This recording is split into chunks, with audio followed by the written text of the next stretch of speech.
안녕하세요. 간 질환으로 치료받고 계시다면 알부민 주사에 대해 한 번쯤은 들어보셨을 거예요. 뭔가 맞으면 기운이 나는 특별한 영양제 같기도 하고, 그쵸? 근데 정말 그럴까요? 오늘 이 알부민에 대한 궁금증 제가 아주 시원하게 풀어드리겠습니다. 자, 그래서 오늘 이야기는 이 질문으로 시작해 보려고 합니다. 과연 알부민은 간경변 환자에게 만병통치약일까요? 이 질문의 답을 찾아가는 과정에서 아마 많은 오해들이 풀릴 겁니다. 함께 파헤쳐 보시죠. 자, 첫 번째 파트입니다. 가장 중요한 것부터 딱 짚고 넘어갈게요. 도대체 알부민은 언제 써야 의학적으로 확실한 효과를 볼 수 있는 걸까요? 이거요, 복잡하게 생각할 필요가 전혀 없습니다. 수많은 연구 끝에 알부민의 효과가 명확하게 입증된, 그러니까 이때는 무조건 써야 한다고 하는 상황은 딱 세 가지로 정해져 있습니다. 네, 바로 이 세 가지 경우입니다. 첫째, 복수를 아주 많이 빼냈을 때. 둘째, 복막에 세균 감염이 생겼을 때. 그리고 마지막으로 콩팥 기능에 아주 심각한 문제가 생긴 간신 증후군이 왔을 때. 이제 하나씩 차근차근 뜯어볼게요. 첫 번째는요, 복수가 너무 심해서 한 번에 3리터 넘게 빼내는 대량 복수 천자를 한 직후입니다. 갑자기 몸에서 수분이 확 빠져나가면 혈압이 정말 위험할 정도로 뚝 떨어질 수 있거든요.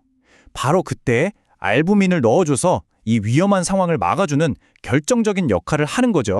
두 번째로 효과가 확실한 경우는 자발성 세균성 복막염이 생겼을 때입니다. 이 특정 감염 상황에서 항생제랑 알부민을 같이 써주면 환자 회복 속도가 눈에 띄게 빨라지고 치료 효과도 훨씬 좋아진다는 게 이미 증명됐습니다. 그리고 마지막 세 번째, 어쩌면 가장 위중한 상황일 수 있는 간신 증후군 치료입니다. 간이 나빠지면서 신장까지 멈춰버리는 정말 치명적인 상태인데요. 여기서 알부민은 생명을 구하는 핵심적인 역할을 합니다. 이건 워낙 중요한 내용이라 잠시 후에 아주 깊게 파고들어 보겠습니다. 자, 알부민의 역할을 대략 알았으니 이제 환자분들이 일상에서 제일 헷갈려 하시는 부분으로 넘어가 볼게요.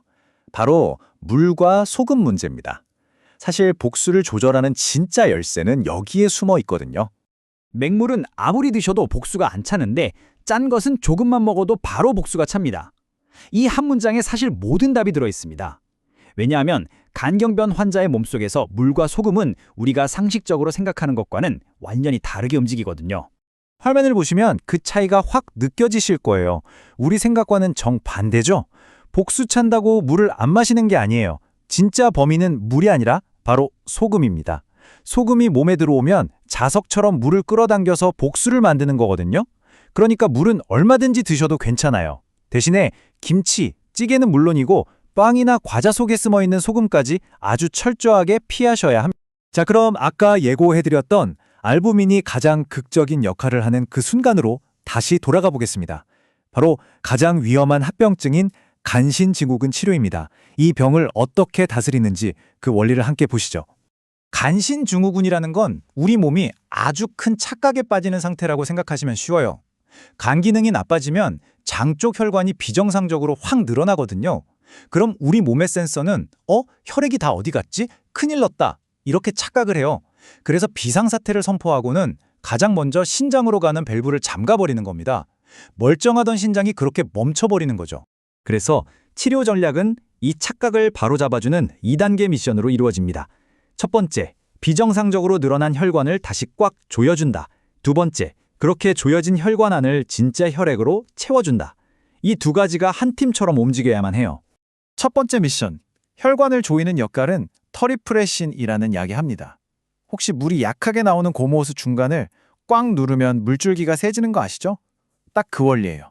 이 약이 늘어진 장 쪽 혈관을 강력하게 쥐어짜서 혈압을 다시 정상으로 돌려놓습니다. 그리고 바로 이때 우리의 주인공 알부민이 등판합니다. 터리프레신이 호스를 꽉 조여놨으면 알부민은 그 안에 흐를 물, 즉 충분한 혈액의 양을 꽉 채워주는 역할을 하는 거죠. 하나는 조이고 하나는 채우고 이 환상의 콤비가 있어야만 멈췄던 신장이 다시 일을 시작할 수 있는 겁니다. 자, 이제 마지막 주제입니다. 아마 이번에 보신 분들은 이거 하실 거예요. 바로 매일 아침마다 하는 그 피검사 말이죠. 아니, 왜 이렇게 귀찮고 힘들게 매일같이 검사를 해야만 하는 걸까요? 그 이유는 바로 이 숫자 때문입니다. 8시간에서 12시간. 이게 뭘 의미하냐면요. 괜찮아 보이던 간질환 환자의 상태가 갑자기 생명이 위태로운 상황으로 바뀔 수 있는 시간입니다. 맞습니다. 간 질환은요, 다른 병이랑 진행 속도가 차원이 달라요.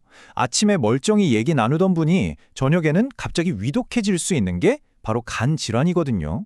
그래서 매일 피 검사를 해서 아주 작은 변화의 신호라도 잡아내야만 손 쓸 수 있는 골든타임을 놓치지 않는 겁니다. 결국 생각해보면 알부민을 언제 써야 하는지, 왜 매일 피 검사를 하는지 이 모든 건 환자의 몸이 보내는 작은 신호 하나라도 놓치지 않으려는 노력이잖아요.